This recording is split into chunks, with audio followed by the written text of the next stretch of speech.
तो कौन कौन से ट्राइंगल पढ़े हैं अभी हम, बताइए कौन कौन से टाइप पढ़े हैं, तुम बताओ एकांश।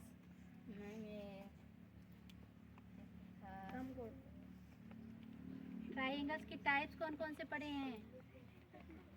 पहला ट्राइंगल था हमारा acute angle, acute angle triangle, right angle triangle और ऑब्लिक एंगल ट्राइंगल,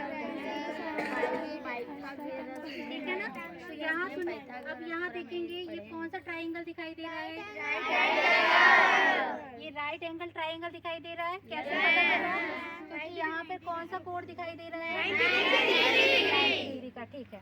तो यहाँ पर हम देखेंगे कि ये हमारा जो ट्राइंगल है कैसा है, एक राइट एंगल ट्राइंगल है, ठीक ना, जिसको हम समकोण त्रिभुज कहते हैं। क्या कहते हैं? समकोण त्रिभुज। इसकी जो एक साइड है, ठीक ना, जहाँ पर हमारा क्या बना हुआ है, 90 डिग्री का कोण बना हुआ है, तो जो ये साइड है ये इसकी क्या कहलाएगी, इसकी हाइट।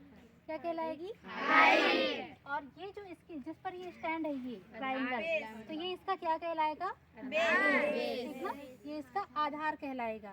और ये इसकी जो सबसे लंबी वाली साइड है, जो सबसे लंबी वाली भुजा है, वो क्या कहलाएगी, हमारी कर्ण, जिसको हम क्या कहते हैं, हाइपोटेनस कहते हैं। क्या कहते हैं? हाइपोटेनस। तो यहाँ पर हम कुछ रिलेशन देखेंगे, ठीक है ना।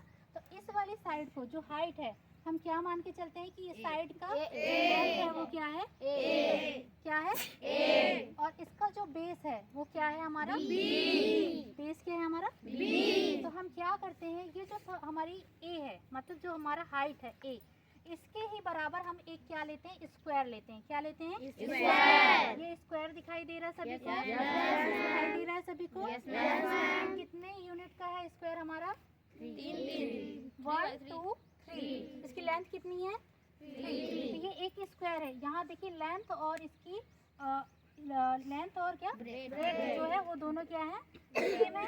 तो अब हमारा ये स्क्वायर कहलाएगा, हमारा स्क्वायर है। तो हम यहाँ पर स्क्वायर का एरिया निकाल सकते हैं। किससे निकालेंगे? फॉर्मूले से,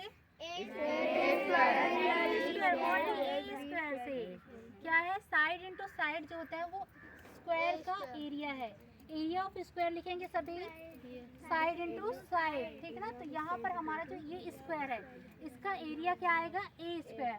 सेम हम क्या करेंगे, जो हमारा बेस है, ठीक ना, बेस हमारा क्या है, बी है, बी है, बी साइज का हम क्या लेंगे, बी के माप का हम क्या लेंगे, एक स्क्वायर लेंगे। स्क्वायर लिए तो यहाँ पर हम इस स्क्वायर का क्या निकालेंगे, एरिया फाइंड करेंगे, जो कि हमारा क्या होगा, बी स्क्वायर। क्या होगा? बी स्क्वायर, ठीक है। अब हम जब क्या करेंगे, प्लस करेंगे, ठीक ना। ये हमारी साइड दिखाई दे रही है, कितनी लेंथ है इसकी, 1 2 3 4 5, और इसका बेस कितना है, 1 2 3 4, ठीक है ना। तो जब हम इसका स्क्वायर करते हैं तो इसका एरिया बताइए कितना आ रहा है, कितना आ रहा है, 16। और इसका एरिया कितना आ रहा है, 9 आ रहा है, 9। और 9 और किसको, 16 को जोड़ेंगे तो कितना आएगा, 25। तो यहाँ पर हमारी साइड क्या है, 5 का स्क्वायर करेंगे तो क्या आएगा, 25। इन दोनों के स्क्वायर का जो सम है वो किसके बराबर है,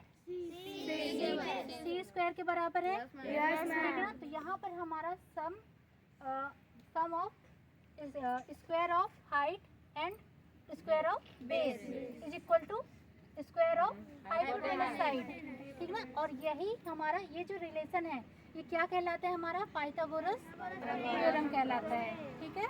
जिसको पाइथागोरस एक ग्रीक दार्शनिक है, उन्होंने क्या किया, आविष्कार किया है। समझ गए सभी? तो इसके बीच का रिलेशन, कोई भी राइट एंगल होगा, ठीक ना, राइट ट्राइंगल होगा, वहाँ ये रिलेशन आप लोग को देखने को मिलेगा ही मिलेगा, ठीक है। समझ गए सभी?